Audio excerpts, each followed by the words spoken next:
Alright guys, welcome to your crash course in over East Asia. I know all of you have been missing my voice so much, so I decided to go ahead and make this review video for you.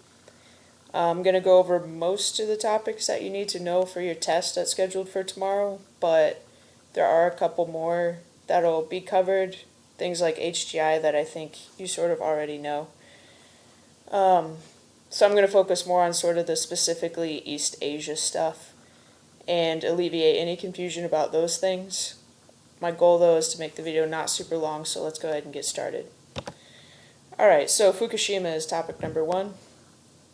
Japan is located on the Ring of Fire, which is a subductive plate boundary, which means they have a lot of volcanoes and a lot of earthquakes. So in 2011, there was a really strong earthquake that occurred under the ocean just off the coast of Japan that caused a lot of damage.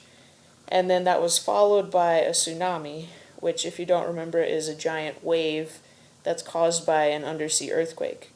So this earthquake went off, it caused damage in Japan, and then shortly after, this ginormous tsunami wave actually hit the coast of Japan as well. So in particular, Fukushima was affected, which is sort of one of the more northern states in Japan, and they have a nuclear power plant that's on the coast. So when the earthquake hit, it already caused some damage, caused some things to be unstable. When the tsunami came in, it pretty much destroyed most of the plant, and in particular, it caused a lot of malfunctions to happen. So when the nuclear reactor was going, it couldn't be cooled off, which caused it to melt down. So if you guys remember when we talked about Chernobyl and how things got too hot and the reaction just kept adding on itself and getting hotter and hotter, that's pretty much what happened here in Fukushima as well. So of course the reactor had a meltdown, which released a bunch of radiation. So still today, I mean, it's only been about 9 years since it happened. There's lots of radiation everywhere. A bunch of radiation is in the water. They actually did tests, and the radioactivity levels of the Pacific Ocean increased after Fukushima, even on the coast of California. The land is still radioactive. People can't live there. Wildlife is coming back, but it's still not safe.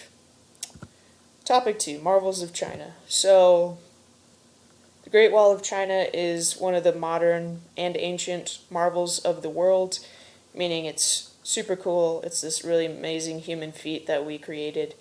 But its original goal was really militaristic. So, number 1, it was built to keep the northern invaders out, so the Mongolians, which is to China's north, to stop them from invading, but also if there were an invasion and China needed to mobilize its military, it created a really nice pathway for them to be able to do that. Then you've got the Grand Canal System. So remember that canals are just man-made waterways. China built the Grand Canal System really for transportation reasons.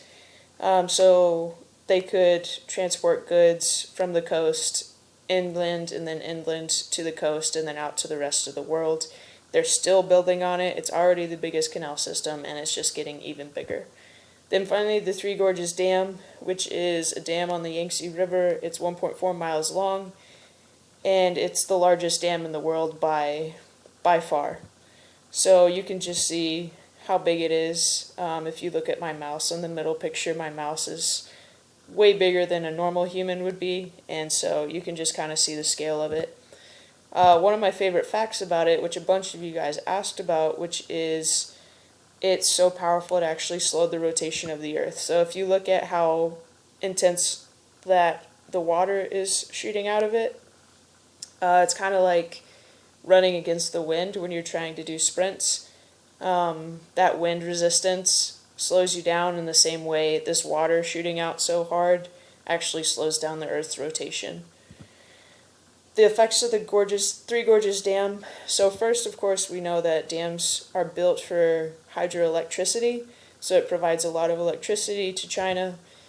It also provides water to northern China, which is where a good portion of the population is, and they don't have a lot of water. The downside is that because all of this water is now being collected to the north, a bunch of people had to move, and a bunch of cities and towns and stuff are now submerged.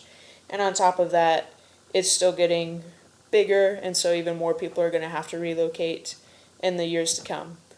Also, they've found that even though it is a pretty big dam and it was built and it's kind of a huge feat, it wasn't necessarily built perfectly, so they already have cracks and problems with it. And then really the big one probably is that most of the water is polluted. So even though they were trying to give water to the north, it didn't really work. So as you can see here in the northern part of the dam up here, they've got a whole lot more water. The problem is in the north now there's all of this pollution, and then in the south, because they're getting less water, there's actually droughts. Alright, topic 3, the bullet train. So Japan is super densely populated, which means that there's a lot of people living in a really small area. And so when you have that, you have to adapt to it and make sure that people have what they need without taking up too much space. So the Japanese actually developed the bullet train, which is sort of like a subway system, to help accommodate all the people, so that you could put a bunch of people on this one train instead of having a bunch of people driving cars everywhere, and you have to build all those roads. And so the biggest thing that the bullet train did was allowed people to live farther away from where they work, for example, because it didn't take as long, they're not sitting in traffic, and the train can travel really, really fast. Alright, topic 4, censorship. So China's government, which most of you probably already know, they're communist, which means that the government pretty much has total control. They can do whatever they want, including controlling the mass media, which means that they can control anything and everything that is published there. So if they were to allow free speech in China, it would allow people to criticize their government. And if you start criticizing your government, it might lead to revolutions and people overthrowing them if they are unhappy enough. So pretty much China censors things, which means removing parts of things that they don't think are acceptable. So any criticisms or anything like that. So if you think about in the US, we actually censor things as well. So certain words aren't going to be played on the radio. We've banned books, all of that kind of stuff. And the big one in China is actually the internet. So a lot of websites are blocked, things like Google and Reddit and those kinds of places where people could go to sort of form online groups and talk about things aren't allowed in China because they might pose a threat to the government and people sort of trying to band together to start some kind of revolution. So this is called the Great Firewall of China, which is actually a giant group of people that their whole job is to sort of police the internet. So they post positive propaganda for the government, they get rid of any criticism and bad comments, and pretty much try and make sure that everyone follows what China wants them to follow. Topic 5, sustainability. So sustainability, if you look at the word, actually has the word sustain in it, which means to sort of to last, I guess.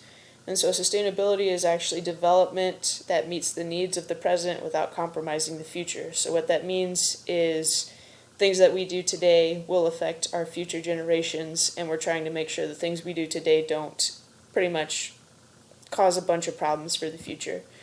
So right now our population is really big, and that comes with some problems, like we're actually not creating enough, we don't have enough food right now to create a sustainable population until 2050. So if our population keeps increasing at the rate it is, we're actually going to run out of food by 2050. And so in East Asia, and in particular Japan, they're doing things to try and create a sustainable life. So instead of building out, they're building up. So they have these tiny homes, they have vertical parking lots. Other ways, so think about renewable and non-renewable resources. Building the Three Gorges Dam, for example, creates renewable energy. It's clean energy because it's not going to pollute at least the air. Other things that we are doing is recycling. We drive electric cars to try and prevent carbon emissions, that kind of stuff. Topic 6, South China Sea. Alright, so if you guys remember, we talked about the EEZs, or the Law of the Sea, which basically means that each country gets 200 miles off their coast where they get to control the waters, and anything that's there belongs to them. We talked about it in the Arctic. If you guys remember, this is why Russia feels that they can claim so much of the Arctic. So the same thing's happening here in the South China Sea. If you see all of these little specks here, these are islands that are being built there, because if you build an island, it actually extends your EEZ. So this is now what the EEZs look like here. And so all of these countries are claiming parts of the South China Sea. But the problem is, as you can see in these areas, they actually overlap. And so there's a lot of tension here. A lot of people think that if we were to go have a World War III, it might start actually in the South China Sea. So the question, of course, is why is the South China Sea so important? Why are they trying to claim all of it? And the answer is there's oil there. So, the common reason. But really the biggest reason is this bottom one, which is shipping. A lot, I think, at least half of the world's shipping routes actually go through the South China Sea, which means that if you can control the waters, you can control a good portion of international trade. And this is what the oil and gas reserves look like. So if you think about all of those islands are right here in the middle where some of the biggest reserves are.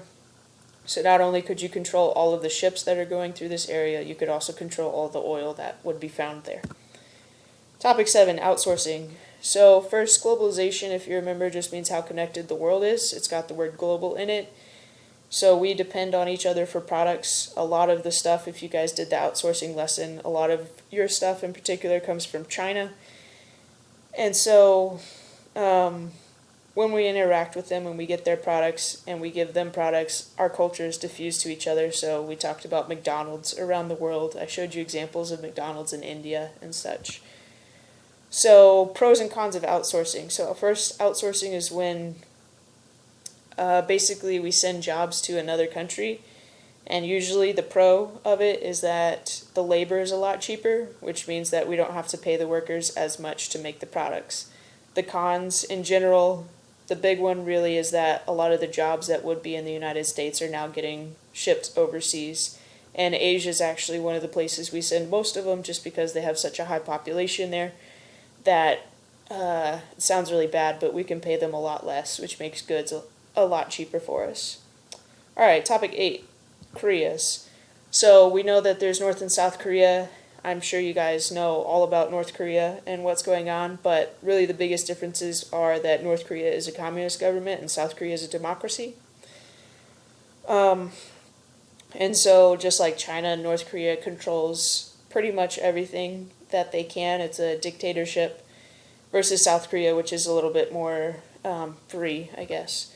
So economic-wise, North Korea struggles a lot because it's hard to make the correct decisions to make sure that your economy is growing. And in South Korea, it's a little bit more open and the economy is sort of more free-flowing. So because of all of this stuff, their GDP is a lot different. North Korea is much less developed than South Korea, which affects things like healthcare. So you can see here in these photos, the top photo is the North Korean healthcare, and if you look at it, it obviously does not look like a super modern hospital like the South Korean one. In the same way, so food production, for example, North Korea has not a food shortage necessarily, but it has a lot of starvation problems. Along with the food problems and the health problems, you can see on this photo on the right, there's a pretty big difference between the average North Korean and the average South Korean, and really all of it does lead back to the fact that North Korea is communist and South Korea is not. Alright, so that was your crash course video. I'm sorry it was so long. I just wanted to make sure I covered most of the topics that you need. If you have any questions, please message me. I highly recommend you play the review games. They'll go over a lot of the stuff that I just went over, plus a few other things. Other than that, all I can say is good luck on your test. I hope you do well. And I guess at some point I'll probably finally schedule a Zoom meeting where you guys can, come hang out with me or whatever.